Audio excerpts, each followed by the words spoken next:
様に勝る俺が偽物に負けるはずがないだろう。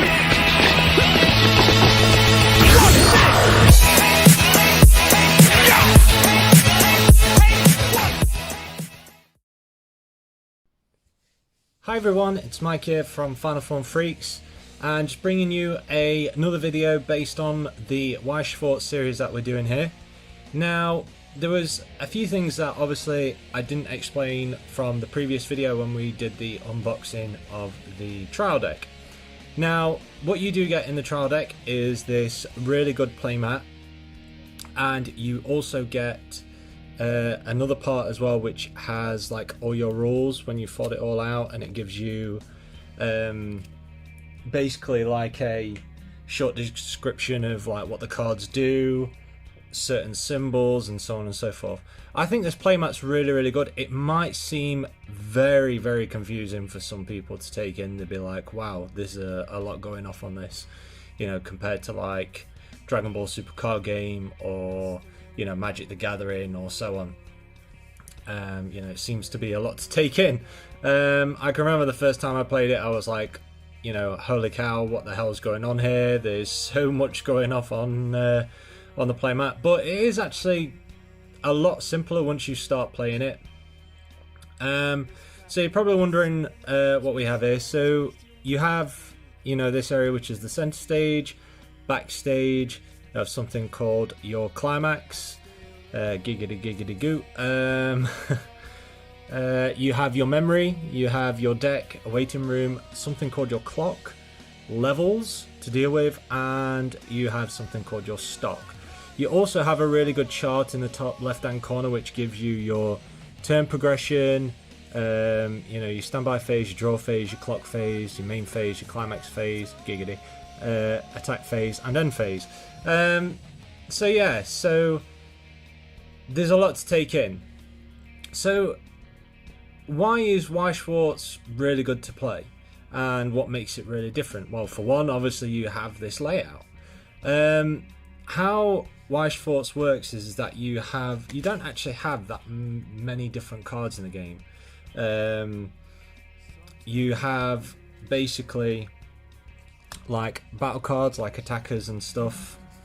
It's just a couple of variations. Sorry, they're your attackers. These are event cards, and you have something called your climax card which you can play. So that is it. You only have 3 variations of cards, so it keeps it very simple, but as you can see, I'll just give an example of one of the cards here. Do a close-up. So I love how it says here, so I'm a beginner. I am a beginner. So how Swartz works is that there is, as you can see here, there's a level and a cost. So how the game works is that your clock is a bit like your life. So when you start taking damage, once you get to 7 damage onto your clock, you then take one of your cards from your clock and then you add it into your level. So obviously if this was a level 1, you would need the specific colour of the card that we was going to use, and you would need obviously the level. If it has a 0 cost, you don't have to pay any energy for it. Your energy is your stock essentially. So when a card attacks, for instance, and does damage, you would take the top card from your deck when you do your trigger, and it will go into your stock. So then you'll see like there's a lot of cards. And just take this one again. It has like a +1, so like stuff like that. But there is quite a lot of text and stuff like that on the cards and stuff, but they all work really well. But yeah, we will probably do some like demo games and stuff like that for Swartz. I just wanted to show off what the playmat was like and what some of the cards are and everything. I think it's a really good game. It's very unique in itself because for instance, like in Dragon Ball Super Card Game, you have counter plays and you have counter attacks and negates. You have battle cards, you have field cards, you have unison cards, you have all this, you know, weird and wonderful stuff that goes off.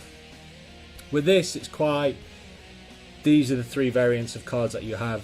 This is it. So there's not too much confusion on stuff that you need to do. But I really like it. I will probably go into more depth on how the cards work and how you do a play-by-play, possibly either with myself or with Matt as well, and we'll show you how a deck actually works and how you do attacks and basically how everything goes across on the board, really. But I hope you enjoyed this video. I hope you're enjoying this series so far. We are going to do some more unboxings, and we will be getting right back to Dragon Ball Super Card Game, deck profiles, deck boxings, ready for the next set. And yeah, so hope to see you again soon, guys. As always, please like, share and subscribe, and yeah, we'll see you again soon. Bye everyone.